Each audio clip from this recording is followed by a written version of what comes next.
Your roadmap to the latest in auto. Welcome to Highway Herald. In 2025, the US floored the gas on tariffs, up to 50% on imported steel and aluminum, disrupting global supply chains. As trade routes rerouted, one country hit the fast lane: Canada.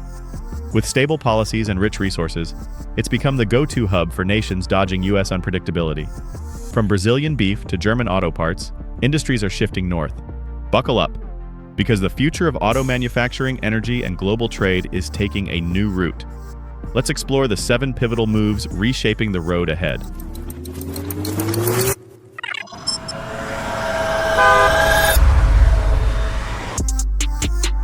Number 7. Brazil shifts gears to Canada's Agri lanes. When the US imposed a 25% tariff on Brazil's beef, soy, and ethanol in March 2025, it threw a wrench into the gears of South America's agri machine. Brazil's $12.8 billion beef export sector hit an unexpected red light. But instead of stalling, Brazil shifted lanes fast. By late March, it struck a $2 billion trade deal with Canada, rerouting beef to Alberta and Manitoba, soy to Winnipeg and Saskatoon, and ethanol to Quebec. The move safeguarded 5,000 ranching jobs in Brazil and added 650 new roles across Canada's meat and grain sectors. Brazil didn't stop there. It accelerated global outreach, signing new agreements with China to export ethanol byproducts for livestock feed, undercutting the US grip on that specialized market. But Brazil wasn't the only nation accelerating past US tariffs. Mexico was quick to reroute its industrial momentum as well. Number 6. Mexico rewires its supply chain with the Great White North. The 35% US tariff on Mexican auto components in early 2025 threatened to bring assembly lines in Baja California, Ciudad Juarez, and Monterrey to a grinding halt.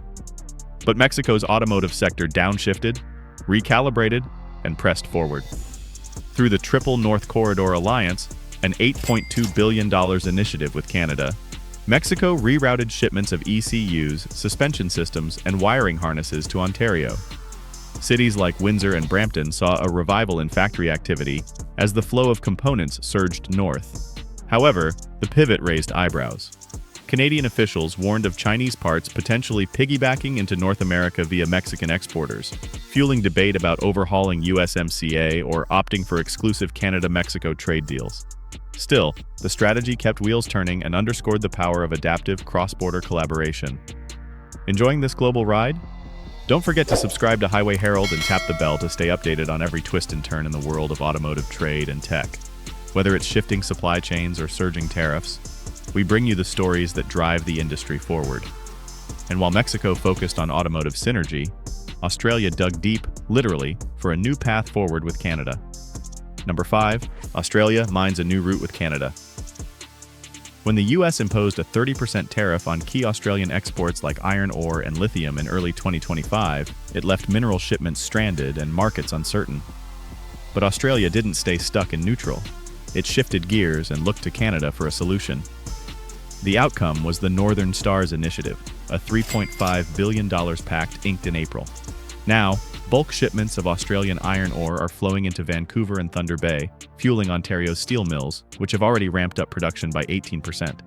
Simultaneously, Aussie lithium producers struck a deal with a Canadian electric bus manufacturer, sending battery-grade lithium carbonate to Welland. The move preserved 2,100 mining jobs and strengthened Canada's EV ambitions. A cross-hemisphere alliance built on resilience, innovation, and mutual need. From mining metals to generating clean energy, France stepped in next with a hydrogen-powered solution. Number 4. France powers up with Canada's hydrogen highway. France's hydrogen sector hit a wall in early 2025 when US tariffs on electrolyzers halted production lines and canceled key contracts. But France didn't let its green dreams fizzle out. By April, it had teamed up with Canada in a $1.2 billion hydrogen infrastructure pact. French-built electrolyzers are now bound for Quebec and Ontario, powering up Canada's green transition while reviving stalled factories in France. The deal saved around 1,000 French jobs and opened 850 new positions in Canada, complete with training for locals on maintaining and operating advanced hydrogen tech. France's hydrogen roadmap aims for 4.5 gigawatts by 2030, backed by a €4 billion national fund. This partnership isn't just a lifeline, it's a launch pad, showing how shared energy goals can convert policy turbulence into clean-powered opportunity. Speaking of clean energy, South Korea's battery sector quickly recharged with a pivot toward Canada. Number 3, South Korea recharges its battery game through Canada. By 2025, South Korea's battery industry hit a jolt. A 20% U.S. tariff on lithium-ion modules disrupted exports to major markets like California, threatening thousands of high-tech jobs. But industry leaders LG Chem and Samsung SDI didn't lose charge. Instead, they sealed a $1.7 billion deal with Northvolt Canada, rerouting over 500,000 battery modules to key EV hubs in Windsor, Hamilton, and London. The move preserved nearly 3,000 jobs in South Korea and supercharged Canada's EV supply chain. By mid-May, Canadian plants had hired 700 technicians trained to Korean assembly standards. LG Energy Solution also announced a new 4680 battery facility in Cheongbuk, marking a leap forward in energy tech. South Korea's pivot showed resilience, innovation, and the power of global collaboration in driving the EV future. And just as South Korea charged ahead, Denmark caught the wind, literally, with its own strategic energy shift. Number 2, Denmark's wind power finds new currents in Canada. In 2025, Denmark's renewable energy sector faced serious turbulence after the U.S. imposed a 30% tariff on wind turbine components. With major contracts canceled and construction sites stalled, the future of Danish green tech exports looked uncertain.